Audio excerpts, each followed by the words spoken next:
பேரோடி அப்படிங்கிறது ஒன்றை பார்த்து கிண்டல் பண்ணுறது, ஒரு விஷயத்தை பார்த்து கிண்டல் பண்ணுறது. உதாரணத்துக்கு ஒரு மன்னனை வச்சு இன்றைக்கி நடைமுறை காலத்துக்கு ஏற்ற மாதிரி அதை அமைக்கிறது வந்து ஒரு விதமான பெரோடி. அடுத்தது அக்ரெசிவ் ஹியூமர் இருக்குது. ஒருத்தர் ரொம்ப தாக்கி பண்ணுறது ஒரு அக்ரெசிவ் ஹியூமர். அஃப்ளிக்ஷன் ஹியூமருங்கிறது ஆறுதல் தர மாதிரியான ஒரு ஹியூமர். இப்படி ஹியூமரில் பலவிதமான வகைகள் இருக்கின்றன. சிரித்தா அதனால் என்ன முக்கியத்துவம் அதை நம்ம பார்க்கணும். ஒருத்தர் சிரித்தாங்கன்னு வச்சுக்கோங்களேன், அவங்களுடைய மசில்ஸு ரிலாக்ஸ் ஆகும், அவங்களுடைய ரத்த ஓட்டம் இருக்கே அது நல்லா அதிகரிக்கிறது. யாரெல்லாம் சிரிச்சுக்கிட்டே இருக்காங்களோ அவங்களுக்கு மென்டல் ஹெல்த் நல்லாயிருக்கும், ஆரோக்கியமாக இருப்பாங்க.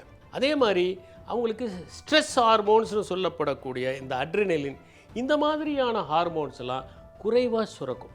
நீங்கள் யார் சிரிக்கிறாங்களோ அவங்களுக்கு டோபமைன், செரோட்டோனின், ஆக்சிடோசின் இந்த மாதிரி நல்ல ஹார்மோன்ஸ் சுரக்கிறதுனால அவங்க எல்லாருக்கிட்டையுமே மகிழ்ச்சியாக பழக முடியும், எல்லாருக்கிட்டையும் நல்லாவும் இருக்க முடியும். அதனால் என்னென்னா, யார் சிரிக்கிறாங்களோ, சிரிக்க தெரிஞ்சிருக்காங்களோ அவங்க நிச்சயமாக நல்ல ரிலேஷன்ஷிப்ஸை எல்லாரோடையும் வச்சுருப்பாங்க. சிரித்து கலகலன்றது தான் அவங்கள சுற்றி எப்போ பார்த்தாலும் கூட்டம் இருக்கும்.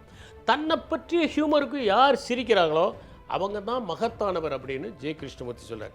சென்ஸ் ஆஃப் ஹியூமர்னால் அடுத்தவங்களை கிண்டல் பண்ணி சிரிக்கிறது மட்டும் இல்லை, நம்மளை யாராவது கிண்டல் பண்ணாலும் நம்ம சிரிக்கிறது தான் சென்ஸ் ஆஃப் ஹியூமர் அப்படின்னு சொல்கிறார். நிறைய சிரிக்கிறவங்களுக்கு பார்த்தீங்கன்னா கொலஸ்ட்ரால் குறைவாக இருக்கும், பிளட் சுகர் குறைவாக இருக்கும், நிறைய ஆண்டுகள் வாழக்கூடியவங்களாகவும் இருப்பாங்க, இம்யூனிட்டியே நல்லாயிருக்கும், அவங்களுக்கு நோய் எதிர்ப்பு சக்தி அதிகமாக இருக்கும். அதில் என்னென்னா, சிரிக்கிறத வந்து இன்டர்னல் ஜாகிங் அப்படின்னு சொல்கிறாங்க. அதனால தான் என்னென்னா, யார் நிறைய ஜோக்கை அடித்து மற்றவங்களை சிரிக்க வைக்கிறாங்களோ அவங்க ஒரு வகையில் ஒரு சேவை செய்கிறார்கள். அடுத்தவர்கள் மனத்தை மகிழ்ச்சியாக வைத்திருப்பதும் ஒரு விதமான சேவை தான். அதனால் வாய்ப்பு கிடைக்கிற போதெல்லாம் நகைச்சுவைகளை பகிர்ந்து கொள்வதும், வாய்விட்டு சிரிப்பதும், நம்மை சிரிக்க வைக்கிற நண்பர்களோடு பழகுவதும் நம்முடைய வாழ்க்கையை வசந்தமாக்கும்.